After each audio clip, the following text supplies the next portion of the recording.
쓰게 되는 어떤 이제 그런 얘기나 단기 얘기 뭐 이런 거 위주로 이렇게 수하게 해볼까 해요.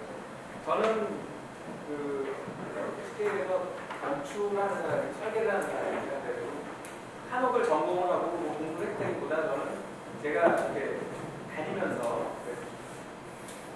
한국 건축에 대해서 그냥 제가 스스로 체크한 게 좀 많고 가끔 이제 좀 이렇게 잘 아시는 분을 만나 같이 가가지고 좀 그러면서 그러다가 이제 기회가 되면 한옥을 몇 개를 설계를 해보고 이렇게 하는 게 그냥 뭐 제가 80년대부터 한옥을 구경하기 시작했으니까 30년 가까이 구경을 했어요. 근데 그 혼자 이렇게 다니다 보니까 처음에는 뭐 이게 주소도 없이 공부를 하고 뭐 이거로 뭐 그냥 지식이 그냥 막 날라 들어와가지고 했는데 조금씩 가다 보니까 이게 어느 정도 책을 좀 찾기 시작하고 그래서 오늘 얘기하는 것도 아주 체계가 있고 뭐 아주 그냥 정통 이런 것보다는 그냥 제가 그동안 받은 집들에 대한 얘기 15개 정도 집에 대해서 얘기를 할 건데 그걸 가지고 하도록 합니다.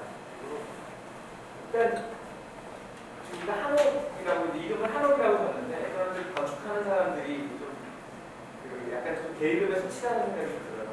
한옥이라는 말이 저는 그렇게 마음에 안 들어요. 한옥이라는 게 양옥의 반대 개념이 한옥이다.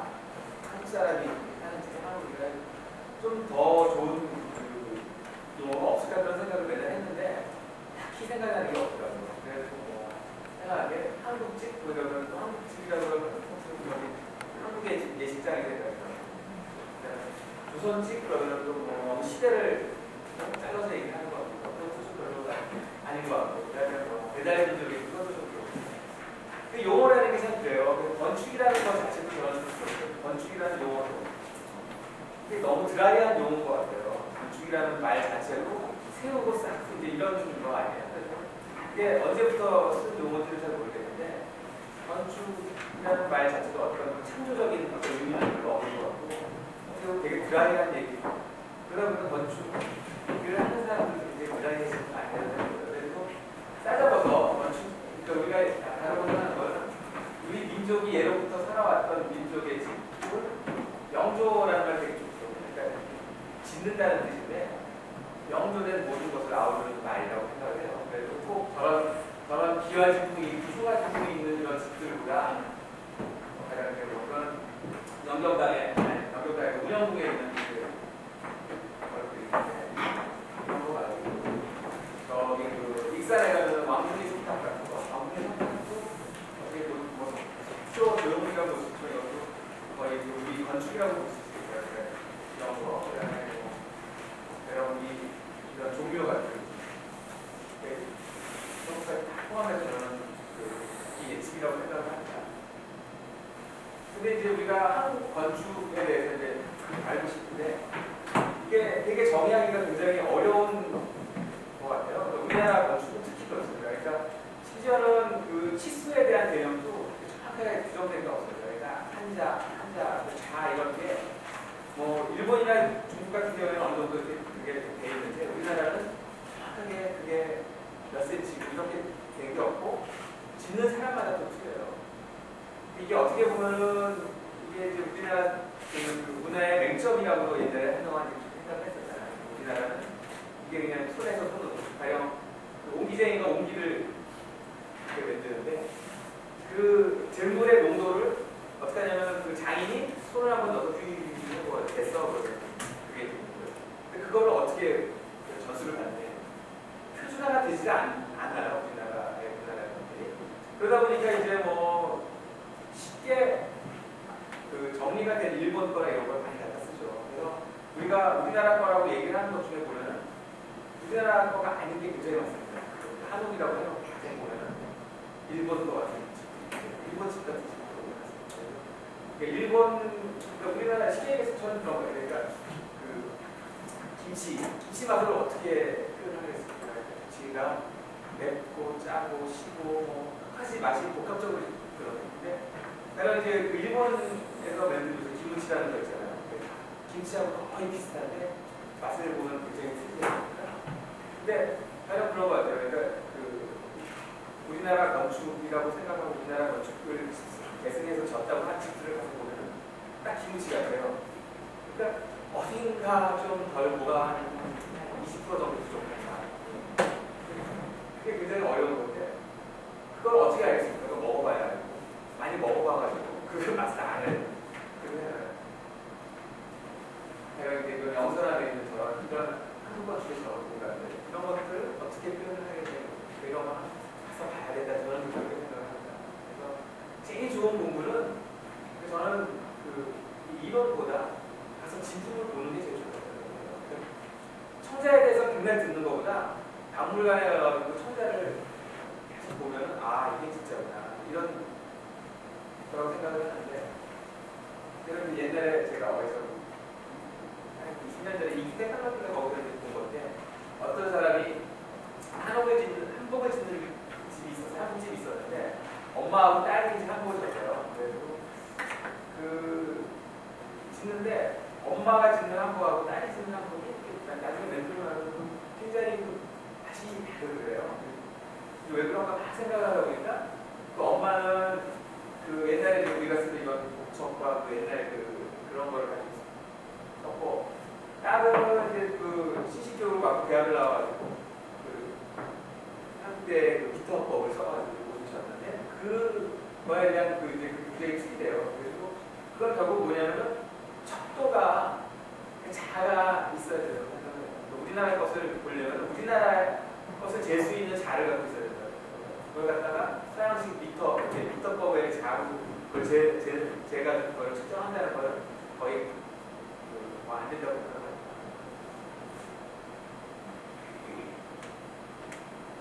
그래도 저도 이제 그 80년대 그 대학을 다닐 때 한국 건축, 한국 미술에 대해서 공부를 해보자. 어떻게 하면 좋을까? 그때는 뭐 책도 별로 없고 기껏 이렇게 고유석 선생님 쓴 책이나 이런 거 있는데 또 무슨 말인지 도저히 알아들을 수도 없고 그래도 이제 그때 제가 많이 가본 게 그 지금은 이제 없어졌지만 옛날에 저기 중앙박물관이 있었어요. 저기하고 그 전에는 저기 그 옛날에 미술박물관에 근데 거기를 심시한번 가고 그랬는데 그때 무슨 기획전시 할 때 그 도자기를 시대순으로 쫙 모아놓은 적이 한 번 있었어요. 그래서 그때 대전 갔는데 그 우리가 잘 고려청자가 고려 인종 때 이렇게 전성기 때 고려부터 시작해가지고 불청사기로 이렇게 넘어가면서 그 뭐 아름다운 기세가 저 아름다운 기세가 점점 흩어지고 색깔이 탁해지고 이러면서 막 되게 이상했어요. 그러다가 불청사기로 딱 넘어가는 거예요. 그래서 저한테 구체적인 형상과 구체적인 문양이 상화되기 시작하는 거예요. 그러니까 저게 그러니까 그 어떤 새로운 창조를 하기 위한 가독이라고 생각하는데 그때 그 탁해질 때 그 아름다움이라는 거는 가령 지금은 이제 중앙박물관에 가 있는데 용산에 옛날에 이제 여기 그 정봉품 집들이 아니고 엎드려요. 문화재 연구소 있고 그 앞에 이제 연구화산 부도라고 이런 부도가 하나 있었어요. 되게 조그만 부도인데 이게 뭐냐면 그 부도라는 양식이 우리나라에 맨들 때 양식이거든요. 그러니까 연구화산은 고려 그러니까 신라 말 고려 초 이때 살았는데 그 불교에서는 옛날에 처음에는 탑에다 예배를 했잖아요. 탑에 가서 이제 불공을 드리고 그러다가 나중에 점점 불상으로 들어가서 그 신의 예배를 하는데 선종에서는 그 도승이 죽으면 도승을 저런 부도에 사례를 주시잖아요. 그리고 이제 그 저거를 부처로 보는 거죠. 근데 그때 이제 저런 그 선종이 들어오면서 그런 양식이 없었으니까 그때 이제 만든 것들이 그 부도라는 것이 나오는데 그 저기 속초에 가면 진전사 탑이 또 거기 부도가 있는데 그 다음에 그 진전사 탑을 만든 그 영구화산의 부도예요. 그래서 그거는 이제 양식이 불상이 앉았던 이런 대자와 옛날에 그 활각된 그 목탑의 양식을 합해가지고 만든 게 부도가 되는 거예요. 구도라는 것이 이제 양식에 만들어지기 시작하는데, 하여간 이런 거, 이런 시대가 넘어가면서 새로운 것이 만들어질 때 이런 창조적인 이런 순간이 있잖아요. 이런 것들이 굉장히 아름답고, 그런 것들의 얘기들이 이렇게 하나씩 들릴 때 굉장히 재밌는 것 같아요. 그래서 한국도, 그러니까 우리가 이제 한국 집들을 가보면 그런 얘기들이 막 이렇게 쌓여 있어요. 굉장히 오랜 시간 어떤 사람이 어떤 생각을 가지고 이 집을 짓 때 어떤 얘기가 있었고, 우리는 모르지만 그런 것들이 하나씩 나올 때 그런 맛이 굉장히 있다고 생각합니다. 그런 의미에서 보면 지금 새로 공헌을 하고 있지만 미륵사 닭 이것도 우리나라의 백제 사람들이 석탑이라는 양식을 새로 만들었지 않습니까? 그러니까 백제인들의 발명품이라고 하는데, 목탑이 우리나라에서 석탑으로 넘어오면서 목조 건축의 양식을 돌로 번안을 한 거예요. 그러니까 공구나 이런 거를 이런 신국받침으로 번안을 하고, 그다음에 기둥을 이런 식으로 이제 우주 텐줄 이런 걸 그렇게 하고, 이런 것들이 새로운 양식을 창조를 해는 거예요. 그다음에 이거는 서산에 있는 마약을 우리가 잘 아는 마약인데, 하여간 이 마약을 그때 이제 과연 위더감대라고 하는데, 그 시대가 보면 그런 것들이 저희가 한국을 보고 한국 건축을 공부하는 즐거움이라고 생각합니다. 그러고서 제가 그때 이제 한국성에 대해서 막 그러다가 한국성이란 무엇이냐 이런 걸 같이 생각을 했는데, 그때 어느 날 이제 제가 10년인가 우연히 실용문화회라는 전시를 공연을 하는데 김덕수 사물놀이도 나오고 한동기가 나와서 가야금도 하고 이랬는데, 그때 제일 인상 깊었던 게 이매방 씨라고 있습니다. 이매방 씨라고 우리나라 남도 사투리의 명인인데, 이분이 나와서 승무하고 사투리를 쳤어요. 근데 춤이라는 게 정지 동작하고 움직이는 것과 이렇게 교차되면서 하는데 아무것도 모르는데 굉장히 사람이 계속 거기에 빠지게 되더라고요. 저런 게 뭐가 이렇게 저런 게 뭐가 이런 생각을 했어요. 그래서 그 다음에 몇 년 있다가 우연히 또 이번에 대학로에 분야에서 사무실 근처에 있어서 우연히 갔는데, 김숙자라고 또 이번에 이분은 이제 도당 하는 분이신데, 이분은 이제 중부지방에서 이분 도당 사투리 하는 이분도 사투리 춤을 추는데, 이분의 선 이런 걸 봤을 때 저런 게 혹시 한국적인 아름다움이 아닐까 이런 생각을 들었고, 굉장히 했는데 그분이 바로 돌아가셔가지고 마지막으로 보게 됐어요. 진짜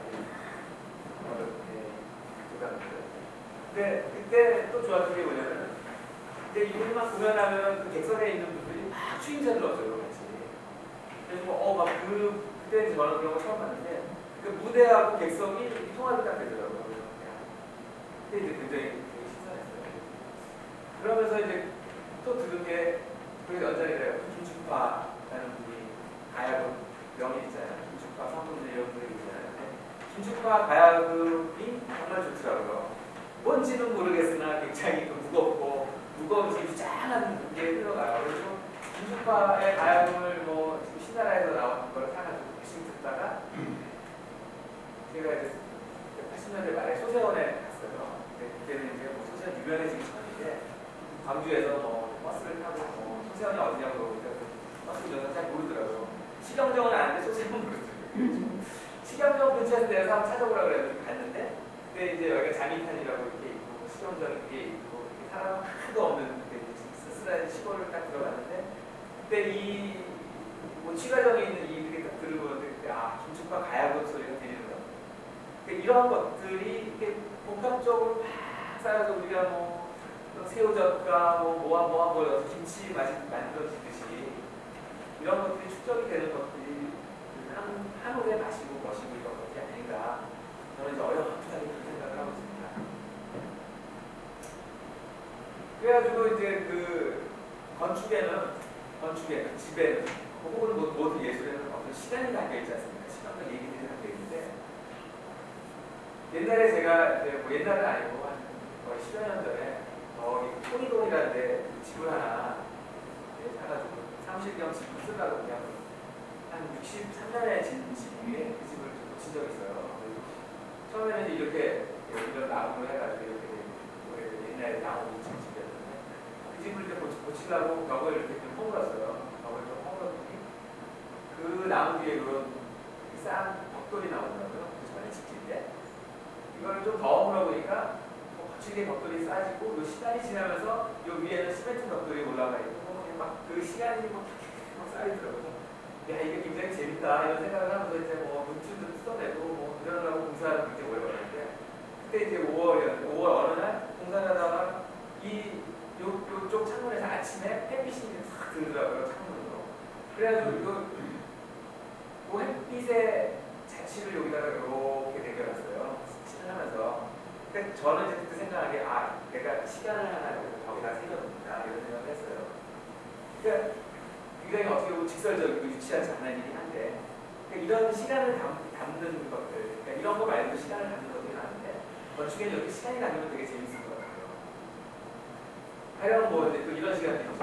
우리가 제가 제일 좋아하는 건축이라고 하긴 뭐하지만 건축 우리 저기 혁명사죠. 여기는 저는 제일 좋아요. 왜냐면 사람도 없고 좋아요. 가보면은 뭐가 있냐면 이제 허허 벌판에 뭐 기초들만 있어요. 기둥 세웠던 자리하고 부처님이 장육전상에 있었던 대자하고 이런 거가 있어요. 근데 그런 것들이 이렇게 점점 있는 게 어떻게 보면은 굉장히 나의 상상력을 자극을 하죠.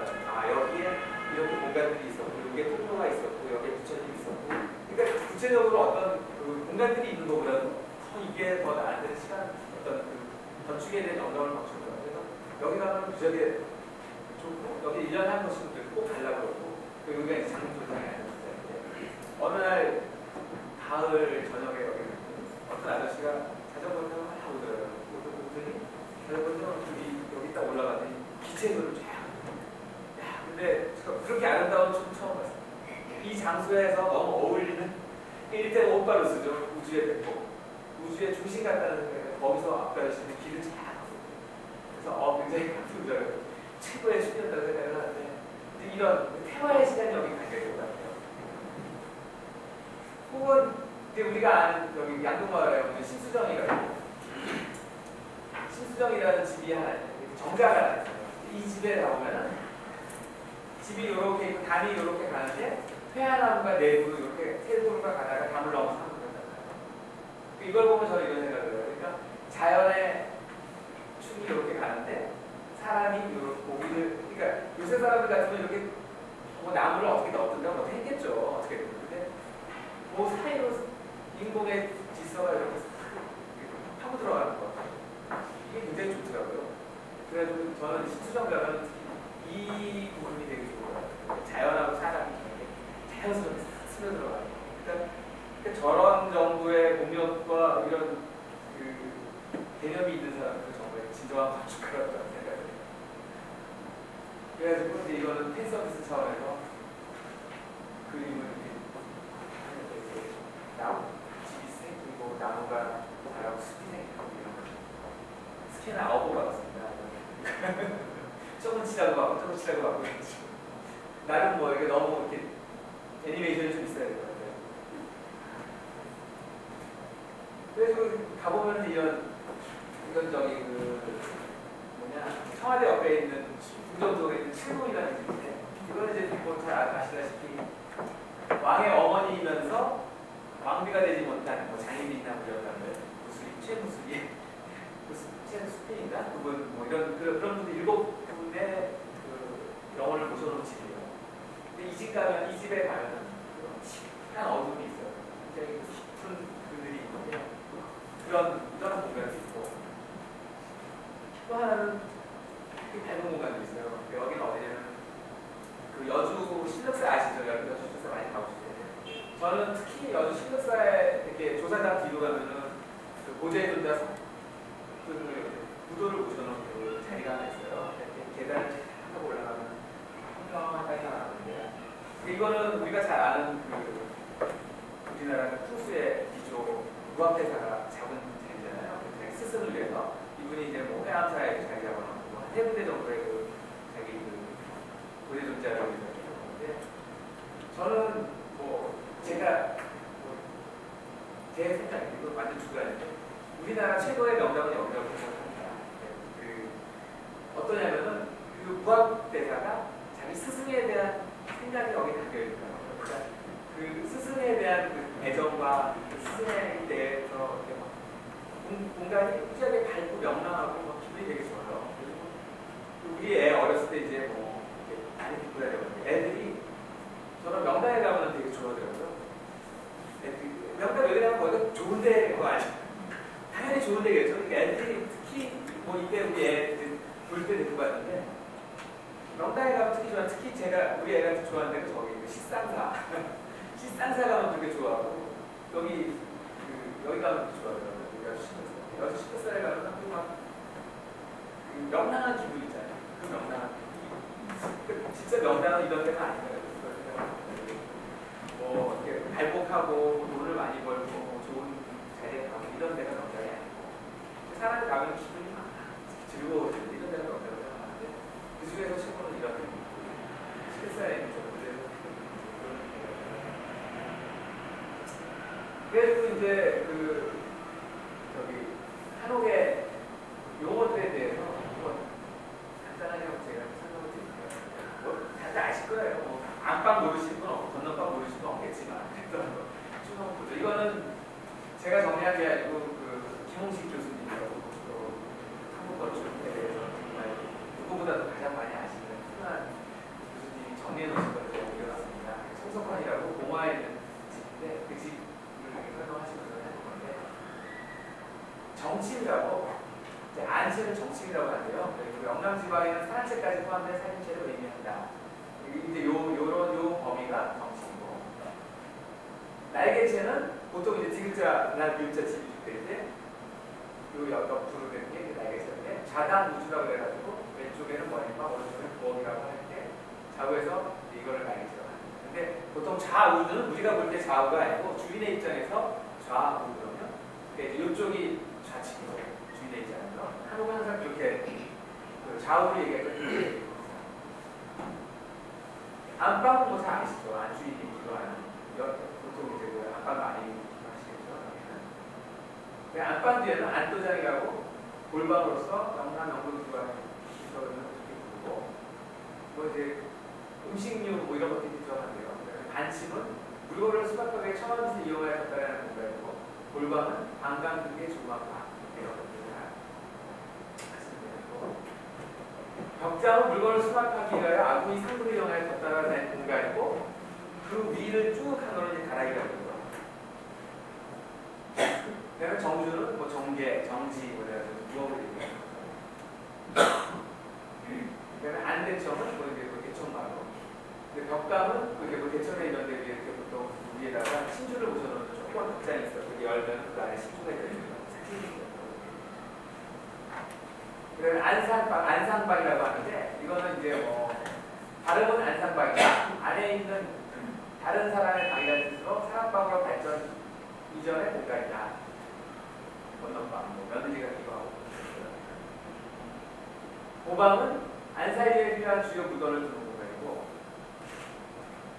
서실은 사랑방에 속한 공간으로 책이나 뭐 이런 걸 보관하고 자신의 교육 공간으로 안뜨라고 뭐 이렇게 안마당이죠. 경기도에서는 공장이라고 합니다. 그다음에 뜰방은 기단이고 경기도에서 뜰 혹은 뜰하기라고 부릅니다. 아랫방은 뭐 자전거방이고 툇마루는 퇴단에 시설된 마루. 그러니까 기둥이 있고 여기 약간 들어가서 여기 셋트가지고 쪽마루는 방 안에서 출입을 편리하게 하기 위해서 기둥 밖으로 내밀어서 만드는 작은 마루가 이제 쪽마루라고 합니다. 가망마루는 이제 재밌는데 보통 이제 부자지간에 아들하고 아버지는 사랑채에서 보통 기도를 하죠. 그래가지고 아버지가 아들한테 오늘은 가서 길이를 택해서 오늘은 가서 안채 같이 자라고 하고 그러는데요. 뭐 거의 그런 거 잠자리까지 통제를 했대는데 안산방으로 건너가는 쪽마루의 별칭인데 이렇게 각시를 만나게 해서 가만히 건너가는 마루라는 얘기가 있대요. 가만히 건너가는 마루. 그리고 사랑방은 뭐 사랑채에 있는 사랑방이죠. 머리방은 사랑대청 건너에 있는 머리방.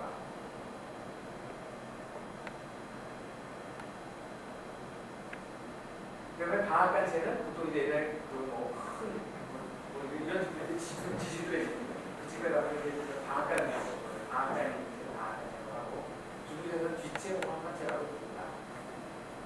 모채는 모서리에 있다고 해서 지어진 이유고 중부지방에서 아래채라고 하고 모채는 남도지방에서 하고 쓰는 이유입니다. 대문채는 이쪽에 대문에 있는 채는 대문채라고 하는데 행랑빵은 행랑채에 시설된 구들빵이고 마파는 옛날에 이제 주요 교통수단이 말을 이루는 곳으로 바닥에 말을 깔았대요. 마라빵은 그 마름, 그러니까 이제 머슴은 아니고 이제 그 집에 하인이 살던 다니고 마구는 마구가 외양간에 다니고 제실, 정사, 이런 집안의 젊은이들이 과거를 준비하기 위해서 공부하던 공간으로 집에서 떨어져 마련된다. 집안의 대소사를 의논하고 시제를 시행하기 위해서 모임을 주선한 공간이기도 하고 정사는 인가받지 않은 사학으로 후학을 이루는 공간이다. 여기에 머무는 사람은 그 정사에 머무는 사람은 문화생이 됩니다.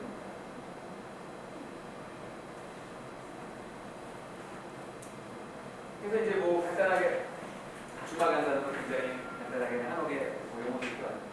제가 저도 아직도 굉장히 용어에 대해서 많이 보는데 그러더라고요. 그러니까 보통 어휘가 한 10,000개가 넘으면 굉장히 고급 어휘라고 하는데 한옥이나 한국 건축에서 쓰는 10,000개가 넘고 한 20,000개 가까이 됐다고 그런 걸 하더라고요. 저야 그 중에서 진짜 몇십 개 정도는 알까 말까 이러는데 엄청나게 그러니까 발달된 분야라고 생각을 합니다. 그 정도로 10,000개 정도. 이제 집 이야기를 하나씩 들어가겠습니다. 처음에는 이런데 미리 이제 말해주는 거는 이거는 어떤 정설 이런 것도 아니고 제가 생각하는 어떤 주관이 굉장히 많이 섞인 거니까 들으시면서 너무 어디 가서 그 정설이라고 너무 그러지 않으시면 좋겠고 이제 걸러서 들으시기 바랍니다. 그래서 지금 이제 처음 하는 거는 승정효하고 유시친다라고 그 한옥마을 남산권 한옥마을에 가면 제일 왼쪽에 이제 모서리에 있는 집인데 이게 이제 원래는 그 대한제국의 마지막 황제인 순종의 황후 순종 윤씨가 왕후가 되기 전에 살았던 집이래요. 근데 이제 이 사람은 그 해평 윤씨인데 윤태경의 딸인데 황태자비 미씨가 사망하자 13살 나이로 황태자비로 축봉됐고 그 집은 여기 이제 왕비가 되기 직전에 살던 집이에요. 그래서 원래는 이제 옥인동에 이렇게 동양을 하고 집이 있었는데 집이 너무 낡아가지고 옮기지 못해가지고 해를 여기 하셨는데 서양으로 졌어요. 원래 집에 자리가 됐으니까 어쩔 수 없죠. 원래 원형을 살리지 못하고 서양으로 펴지셨는데 이 집은 가령 그런 게 있어요. 그러니까 제가 보기에는 우리나라 왕비를 많이 배출한 집안이 윤씨하고 심씨, 청송심씨, 한평 윤씨, 한평 윤씨 제가 아는 그분은 되게 심씨 그런 남자들 되게 온순하고 착하고 되게 사람이 좋고 근데 얘기를 들어보면은 그 집안 여자들은 굉장히 이렇게 통도 크고 술도 잘 먹고 그런다고 그러더라고요. 근데 이 집 가면 저는 되게 재밌게 봤던 게 안채, 그러니까 이게 이제 비용자로 된 되게 평범한 집인데 여자들이 기거하는 공간들은 지붕도 높고 마루도 넓고 방도 크고 이렇게 된 거예요. 근데 남자들이 기거하는 이 사랑채는 요 문간 바로 옆에 붙어 있는데 방도 작고 높이도 낮고 근데 들어가면 아기자기하고 바깥이 되게 잘 보이고 이뻐요 공간이. 그래서 이게 완전히 무슨 집안 내력이 집에서 그래서 이 집 되게 재밌게 봤고 그래서 이제 옥인동에 그 집에 한번 가보고 싶었는데 잠겨있어가지고 아직도 못 들어가고 있습니다. 한번 기회가 되시면 옥인동 옥인 아파트 건너편에 있는 한번 가서 원본을 한번 보겠습니다. 그러니까 그 집안 내력이 이렇게 두 번째 집은 정읍에 우리 되게 유명한 김동수가 오라고 김동수 이거 이제 문화재로 문화재가 있는데 그걸 지정될 때 주인이 김동수였기 때문에 김동수가라고 하는데 원래 이 집은 이제 1784년에 김명관 씨라는 사람이 지은 집이에요. 이제 이 집을 질 때 얘기 들어보니까 이 사람이 이제 17살 때, 원래 전설이 그렇잖아요. 17살 때, 그래요. 합격과 제가 18살 때 또 나를 세우듯이 김명관이 17살 때 스페인에 집을 지려고 한국으로 갔는데 좋다는 땅에서 거기 강아지가 똥을 묻더래요. 여기는 강씨가 살 땅이다. 거기라고 추석 그냥 혼자서 이렇게 쑥쑥 걸어가가지고 정읍 쪽으로 갔더니 거기 땅이 굉장히 좋다. 밤에 가는데 아직 좋다. 그때가 나와서 불을 뚫으면서 뭐 노래를 하고 그래요. 아 여기가 엉망이다. 거기 자리 잡고 집을 졌대요. 10년 동안. 17살부터 27살 저녁은 살아요. 근데 이제 뭐 이 집이 전형적인 대산 인수에 아주 명당이 나갔죠. 뒤에는 진해 형상에, 그러니까 진해는 굉장히 다리 막고 돼가지고 목이 있는데 진해 형상이 있고 해가지고 또 거기에다가 앞에는 진해를 잡아먹는 닭의 형상이래요. 그러니까 그 앞에다가 베트남으로 심어가지고 그걸 막고 그다음에 앞에다가 진해가 좋아하는 지렁이 모양의 옷을 하고 뭐 이런 식으로 해서 집을 져가지고 100칸 정도의 집을 줬어요. 이 집이 이렇게 보면은 이제 여기 정읍 거기 가다 보면 여기 그 김제 호남편에 있는 쪽 아니에요. 만경강 공진강이 되게 많은 우리나라에서 거의 유일하게 지평선을 볼 수 있는 해가 땅에서 떠서 땅에서 지는. 근데 뭐 여기 가보면 되게 재밌는 게 여기서 제일 높은 데가 백산이잖아요. 백산. 옛날에 동화 다 모였다는 백산. 백산이 뭐 산이 아니고 이런 언덕인데 거기가 동네에서 제일 높은 백산이라니까 엄청 평지죠. 근데 집은 모양은 되게 안 틀렸어요. 그냥 윷놀이 윷쫙 따라놨어요. 근데 이런 이제 사이사이 공간들이 이렇게 들어오는 사랑새가 있고 안새가 있고 이런 것들이 이런 공간들이 만드는 거였으니까 요 틈으로 가가지고 이렇게 안새로 들어가고 담 사이의 공간 이런 것들이 되게 재밌고 아름다운 집이에요. 이렇게 들어가면서 보면 이제 대문체를 지나서 사랑새가 나오고 그다음에 요 안채 사랑채에서 이렇게 건넌방으로 들어가지고 틈이 이렇게 들어가고 머리 사랑이 있고 그다음에 안채로 이렇게 들어가면 좌우 대칭으로 된 디귿자형 안채가 있어요. 근데 이 안채를 보면은 되게 재밌는 게 보통 집들이 우리나라 집들이 디귿자로 되어 있긴 하지만 이렇게 좌우 대칭이 되는 경우가 없습니다. 보통 윤중고택이나 김영구가 이런 데를 보면 좌우 대칭으로 되어 있고 양쪽에 부엌이 있고 방에 양쪽에 거의 비슷하게 있지만 이 집처럼 이렇게 거의 좌우 대칭으로 되는 건 없는데 이게 뭐 이제 뭐 아시는 분들이 얘기하면 백제의 망한 그쪽 계통의 건축의 특징이라고 하더라고요. 그래서 보통 시집와가지고 건너방에 있다가 이제 시어머니한테 옷간 열쇠를 물려받으면서 안방으로 가고 그러는데 여기는 와가지고 평생 여기서 살고 그렇게 한다고 그러더라고요. 이 동네의 독특한 또 그런 양식인 것 같아요. 그러니까 서로의 권한을 인정해주고 그런 거 아닌가 싶어요. 그다음에 이 집은 이제 뭐 이런 배운 이런 뒷장에 이런 정자 공부이나 이런 거 굉장히 아름다워요. 그다음에 또 하나 뭐 다들 아는 집인데 한양에 있는 최근에 어떤 빌라가 집이 있는데 화산불가 어디라고 있습니다. 이 집은 1918년이니까 그렇게 오래된 집은 아니에요. 진양의 가꾸인 허씨문중 허삼둘이라는 여자한테 윤대홍이 윤대홍에게 시집 가서 건립한 집인데 이 집은 뭐 이제 다른 걸 대떠나가지고 집이 이렇게 꺾인 집인데 한가운데 부엌이 이렇게 있어요. 그래서 이제 뭐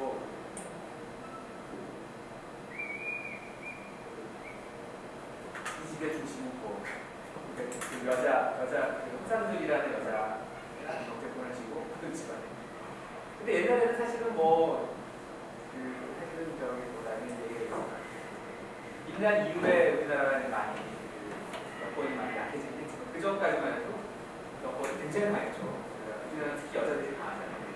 여건이 무슨 많이 재산이 분분을 했고 제사도 시간 딸이 돌아가면서 지낼 정도로 여건이 강했죠. 근데 임난 이후에 세상이 재정비되고 손시열이라는 사람이 탈레반 백성들이 나와가지고 쫙 해가지고 이제 때문에 이제 그 화산들과 같은 경우는 강한 여건에 그래서 이제 지금 그 의성김씨 대학 조택이라고 그 안동에라는 집이에요. 이 집은 이렇게 미음자로 된 아이와 이렇게 된 사랑채와 행랑채가 있거든요. 팥자형이라고 있어요. 어떤 사람들은 뭐 좋아하는 집 제가 보는 집하고는 많이 틀려요. 학봉 김성희를 많이 들어보셨을 거예요. 그러니까 그 미지나라 때 우리 저기 아시죠? 뭐 황은기라고 김성희 둘이 가가지고 일본이 어떠냐? 한 사람은 전쟁을 익히고 왔습니다. 준비해야 되는데 한 사람은 걔네들은 그럴 여건 없습니다. 그럴 여건 없다고 한 사람이 될 거라고 김성희 되게 책 같은 경우는 안 좋은 사람들 나오잖아요. 근데 뭐 이제 나중에 뭐 사람들은 그러면 민심이 혼란해질까봐 그 사람이 그랬다는 얘기도 있고 그 사람이 나중에는 임진왜란이 일어나니까 열심히 의정활동을 해가지고 진주성 집회 때 진영이 돌아가셨어요. 근데 이분이 사실은 뭐 이제 굉장히 유명한 학자였죠. 유명한 학자였고 이황의 두 명의 수제자 중에 한 명이죠. 유성룡하고 양대. 그래가지고 이제 서로 뭐 나중에 이제 후배서원이니까 이황 유패를 보시고 왼쪽에 누구를 둘 거냐가 400년 동안 아직 싸우고 있어요. 김성희 학폭파하고 서해파가 아직도 싸우고 있어요. 최근에 뭐 그쪽으로 타협했잖아. 아무튼 잘못해가 했죠. 지금도 뭐 그래가지고 그래도 서해는 경사서원을 보시고 뭐 그다음에 학폭은 인천서원을 보시고 아무튼 그런 분인데 뭐 이렇게 학폭이 갖고 있는 기본적인 거는 학문도 뛰어나고 굉장히 좋은 집안에 훌륭한 학자인데 서해보다 나이도 많고 이분에게는 그런 일단은 목이 열등감이 있었다고 그러고 그런데 이분이 이제 자기가 원래 살던 집이 불이 나가지고 졌는데 중국의 양식이나 그런 걸 졌다고 이 집은 되게 특이해요. 뭐가 특이하냐면 집이 안채로 들어가는 문이 없어요. 집이 안채로 이렇게, 그러니까 대문을 들고 들어가는 이런 마당이 하나 나와요. 이런 마당이 하나 나오는데 이 마당은 사람으로 넘어가는 틈이 인장된 틈을 보이고 양쪽으로 안채로 식사를 먹고 들어가니까 이상한 틈으로 해가지고 이렇게 걸어 계단을 올라가고 산채로 들어가요. 그러니까 어떻게 보면 굉장히 뭐 무슨 미실 같은 학봉의 사고방식이 어떤지 잘 모르겠어요. 집을 왜 이렇게 저도 참 좋아하는 사람은 되게 좋아하는데 저는 그렇게 좋은 집은 아니라는 생각을 해요. 그래서 진짜 이상하네. 이렇게 들어가면 이런 마당이 나옵니다. 이런 사당에 넘어가는 마당이 다 요즘 명세고택에서 나오는데 그 마당의 안쪽에 굉장히 틀려요. 그 사당으로 가는 마당이 거기다가 요게 이제 안채로 들어갑니다. 그리고 이게 산채고 여기서 신발을 벗고 이제 산채로 올라가요. 여기 이제 안채로 산채로 올라가면 높고 넓고 근데 어쨌든 이게 뭐 학원도 많이 제자도 많이 지나고 수능도 많이 들어요. 되게 넓고 되게 시원한데 여기가 그때 내가 보니까 그 이문열 소설가 이문열 씨의 뭐 외가 이문열 씨가 여기 와가지고 굉장히 생각에 잡혀서 여기 앉아서 얘기했어요. 저는 그때 가보고 그때 어린 나이에도 굉장히 좀 이상하다 이런 생각을 했어요. 근데 안채는 또 이게 재밌는 건 안채는 이렇게 마루가 세 단계 높이가 나요. 이거는 그 오시는 손님의 위에다 이렇게 앉았다고 그래요. 9칸 정도 되는 굉장히 넓은 가운데 빛이 아주 좀 인색하게 보여요. 뭐 어떻게 보면 건축 기술적으로는 재밌고 이렇게 뭐 공간적으로 재밌는지 모르겠지만 그렇게 제가 생각하는 우리나라 집의 아름다운 건 아니라고 생각하는데 또 가서 보시면 또 좋은 분도 있어요. 그건 제 생각입니다. 그 다음에 뭐 여러분이 잘 아시는 강릉에 있는 성교장 모르시는 건 없을 거예요. 강릉에 가면 109칸이나 되는 무지무지 큰 집이에요. 이 집은 보면 긴 냄새가 있고 여기 아치가 있고 여기 별단 사람들 나오잖아요. 여기 그 연하장 여기에는 한대점이라고 되게 좋은 정말. 이 집은 이내번이라는 사람이 이렇게 만들어서 1756년에 계신 집인데 전에 내려오는 얘기로는 이내번이라는 사람이 원래는 뭐 충주 사람인데요. 그 어머니가 전주이 씨 이수아라는 초대 유지한테 시집을 가라고 연락한 사람이었어요. 시집을 어린 나이에 가는데 세 번째 재취로 이제 갔어요. 그래가지고 결혼해가지고 살다가 이제 그 이수아라는 분이 15년 지나서 이제 돌아가시고 이제 그때 이제 그 인해원을 낳고 살다가 아무래도 이제 그 전처 집안하고 이제 뭐 알력도 있고 그랬겠죠. 그러니까 이 분들이 그 재산을 들고 강릉으로 오게 되죠. 그리고 강릉에 뭐가 있었나요? 강릉에 와가지고 뭐그 인해원이라는 사람이 굉장히 수완이 좋았는지 이제 좀 돈을 벌어가지고 좀 더 넓은 터로 가야겠다 해가지고 역시 이제 여기도 땅을 찾다 보니까 좀 너구리 가족인가? 너구리 가족인가? 가도 돼요. 너구리 가족이다. 쫓아가고 요 자리에 걔는 여기다 저기 집을 짓다. 그런 전설이 있습니다. 그래서 이제 이 집을 짓고 되게 잘 됐죠. 그러니까 뭐 9대, 9대에 걸쳐서 아직도 잘 사니까. 연화당 그 출판사가 이 집 후손이잖아요. 아직도 잘 살고 있어요. 근데 이제 굉장히 연수리 높은 사람은 안 나왔어요. 돈이 잘 되는 땅인 거예요.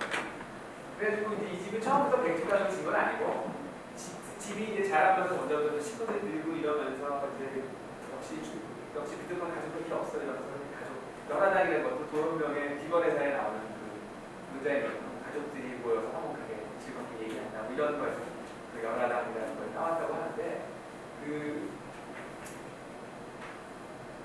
이 집이 만석군 집이래요. 그러니까 만석이라는 게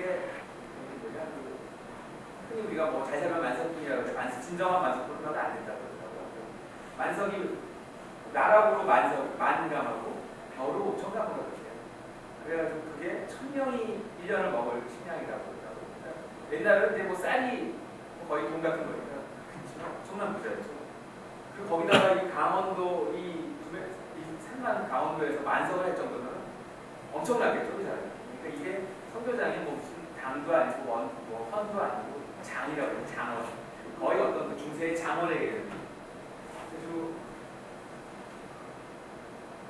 그런 집인데 요즘은 그냥 아는 무슨 행란체가 앞에 큰 성문처럼 안에를 들어가면 안채가 있고 동별당, 서별당 여러 가지 사랑채가 그렇게 있는 사람이 있고 앞에 연못이 있습니다.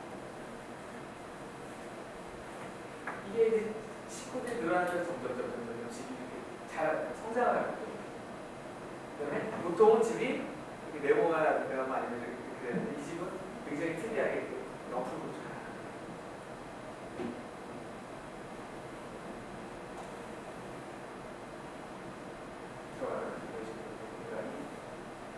약간 이렇게 기울어서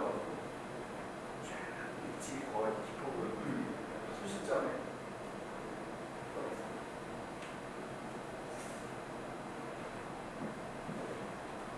이게 이제 러시아 러시아 공사마에서 주는 뭐 주제를 써가지고 청와를 해가지고 약간 이제 청와가 있는 데가 너무 안 되죠.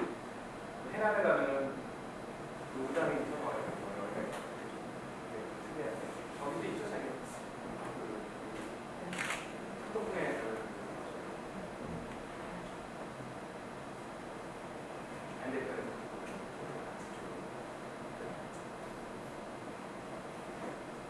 그다음에 이제 그 사진집은 아닌데 뭐 여러분 잘 아시는 경산서원은 그 이제 하회마을이 이쪽에 있고 하회마을 들어가다 보면 이제 초대대표가 나옵니다.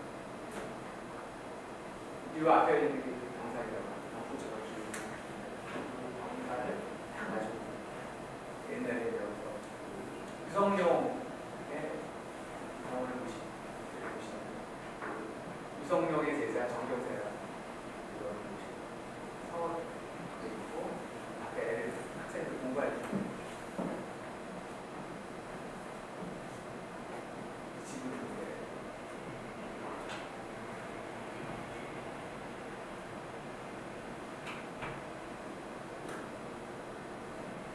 유성룡을 향사한 서원이고 고려말 풍학서당으로 풍산유식의 사학이었는데 1572년에 유성룡이 이곳으로 오게 됩니다.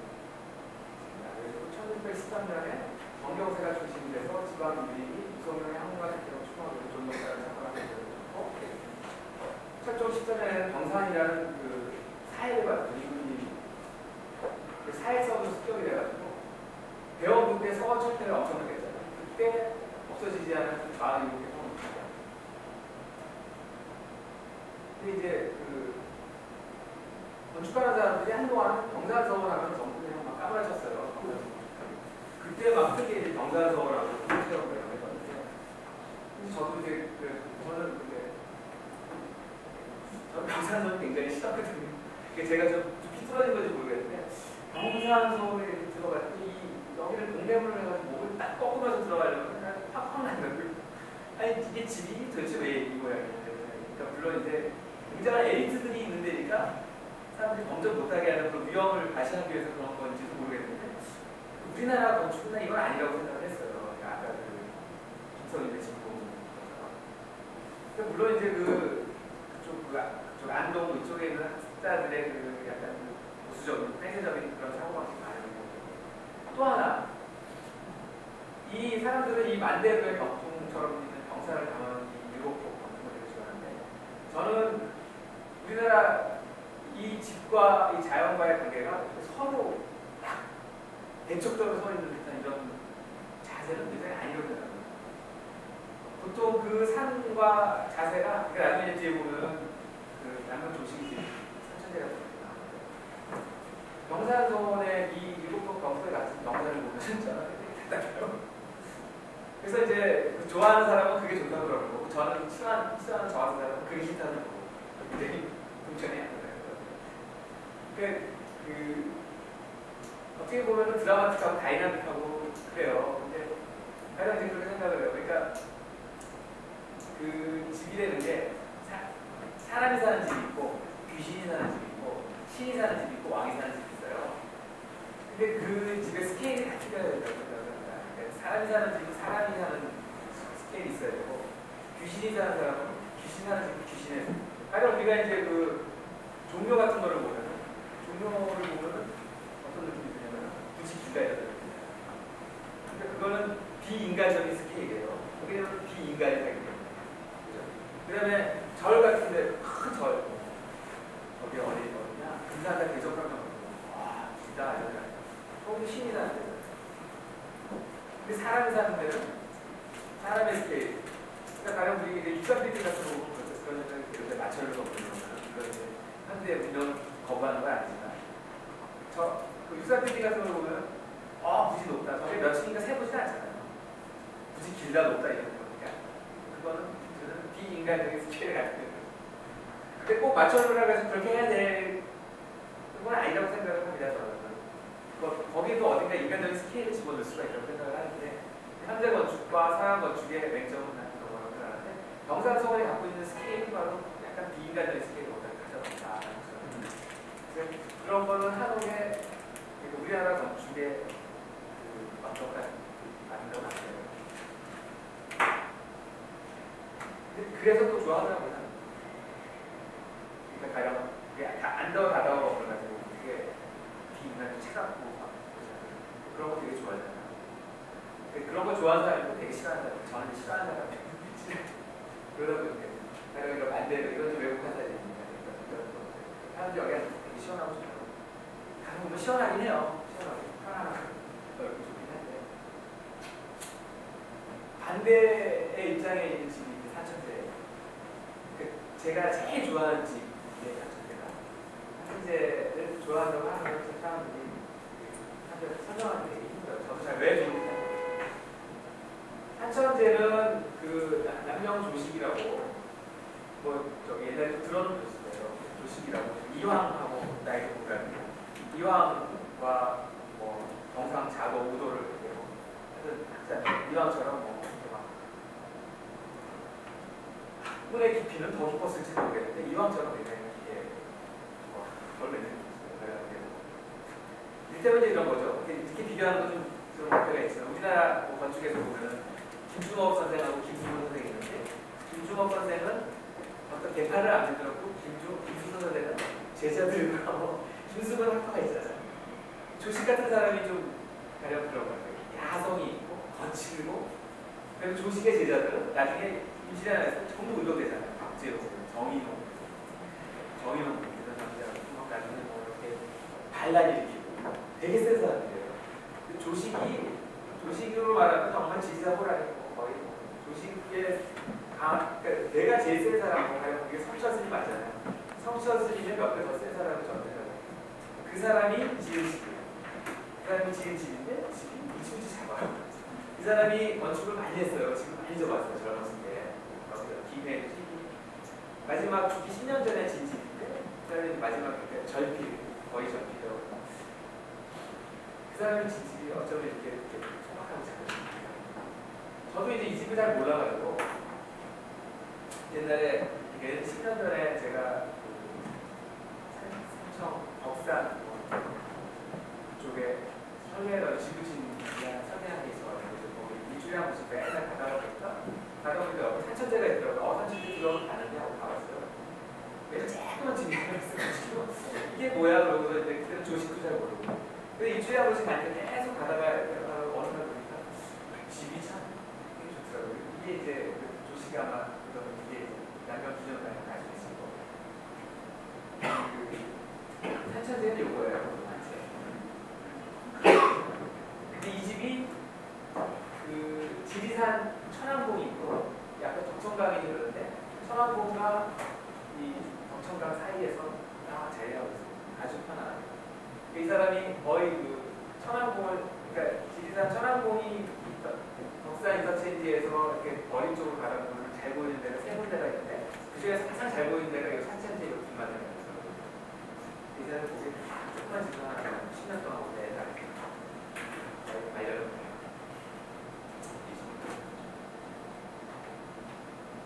그게 서재 책 뭐야? 61세가 되던 1561년에 지상 천왕봉에 가장 젊은 보이는 엄청 강변 산천대를 짓고 마지막 10년을 보냈어요. 이런 항상 답을 해줬죠. 맨날 녹아하는 거예요.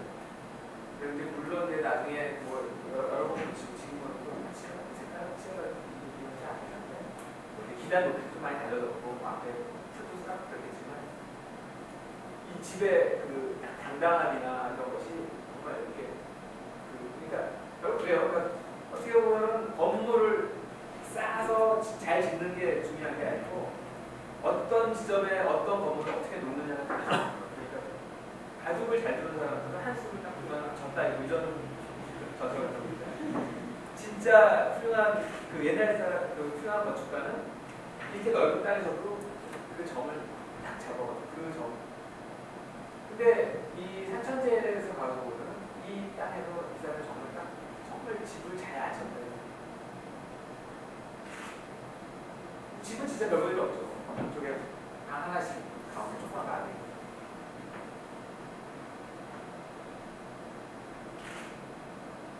이 뒤에서 보면 가을에 참 좋아요. 여기도 역시 사람들이 많이 항상 앉아있으면 굉장히 시간의 역사 얘기를 되게 좋아요. 그래서 이 사람이 본산 어디에 흥미로운 풀이 없겠냐 하늘 가까운 천왕봉이 마음에 들어서 빈손으로 와처럼 멀거리 걱정하냐 신이 은하 중국을 먹으러 나오는 스케일이 없죠. 열심히 주변에 쫙 붙어있어요. 제가 분명히 이렇게 많이 모자라서 이 지구 이 정도 그냥 설명을 못하는데 한번 가서 보시면 되게 좋아요. 나중에 한번 가보면. 이제 뭐 좀 비슷한 분이 우리가 잘 아는 부산서원의 세계 이왕은 어떤 분이냐면 굉장히 한문도 좋고 문도 좋고 건축도 잘하고 그런 분이에요. 훌륭하신 분이죠. 이왕이 이제 남편 조식하고 나이 들더라고요. 그리고 가령 이왕은 자기는 평생 처사로 불리고 싶어 했으나 조식이 너 할 거 다 하고 네가 왜 천사냐고 이런 소리 듣죠. 그래도 뭐 이왕은 어떤 모습 보면 사람도 좋고 그러는데 이 사람은 우리나라에서 엄청난 영향력을 많이 그다음에 제자들이 또 훌륭하게 잘하시고 이 사람도 그러니까 노산서원은 나중에 제자들이 한 거고 이왕이 처음에 여기 자리 잡고 지은 거는 도산서당을 포함한 세 채의 건물이에요. 근데 이 풍경은 여러분 잘 아시죠? 요거에서 왔잖아요. 1,000원짜리 지폐에 보이고. 근데 저는 도산, 그 산천제만큼 좋아하는 게 이 집도 보다시피 집이 되게 작아요. 작고 뭐 여기 애들 아이들만 가고 있고 맹이 가고 있고 이 틈으로 이렇게 대문을 살짝 열어가지고 앉았어요. 그 집이 한마디로 되게 이뻐요. 굉장히 이쁘게 생겼어요. 그 다음에 그 이황의 그 인품과 미학적인 그 깊이와 이런 것들이 아주 보이는 것 같아요.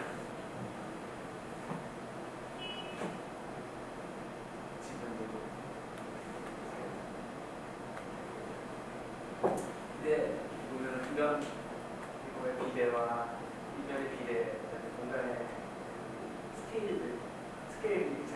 스케일이 연속이 되는 크기가 다른 공간들이 연속이 되고 극장으로 기술로 이런 것들이 굉장히 이왕이 뭐 직접 돌면서 그려도 된다고 그러더라고요.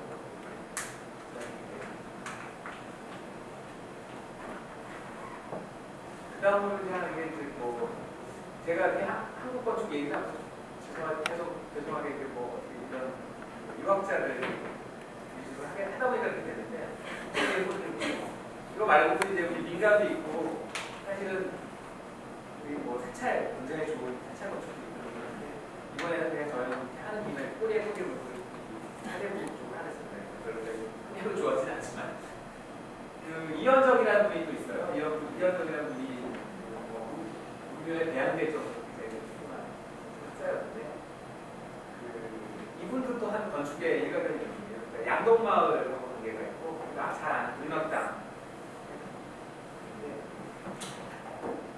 이분은 원래 이제 그 양동마을에서 태어났어요. 양동마을에서 나중에 나오는 서울땅이라는 데서 태어났는데 이분이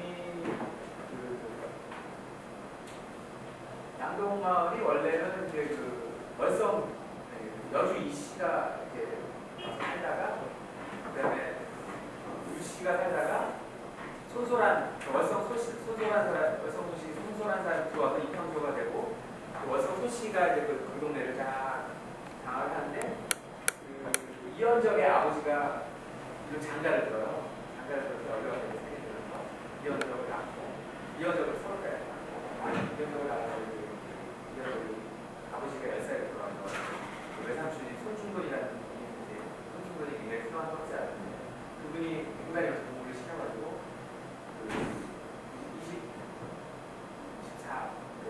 21살 때인가 과거에 급제를 하고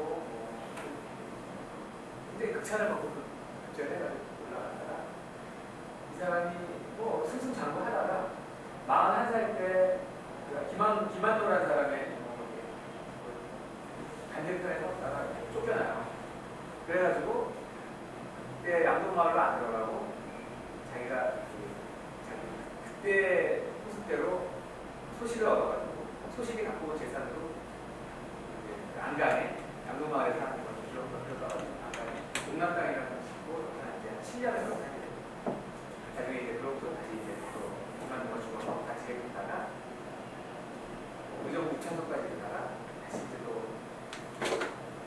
10년 후에 쫓겨나가지고 유배돼서 생각나가 이게 이제 지금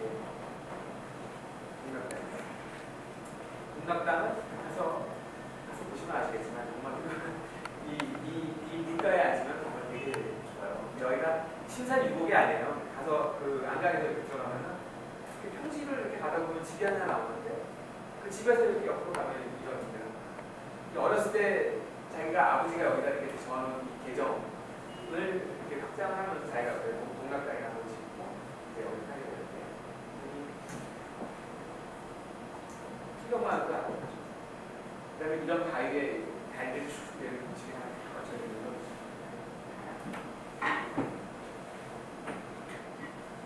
동락당을 보면은 미음자로 된 안채가 있고 대문에서 들어가고 홍자가 있고 이 틈으로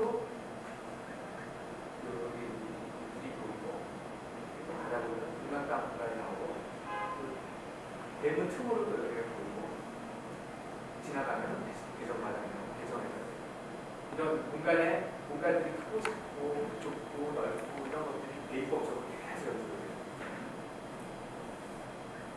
그래서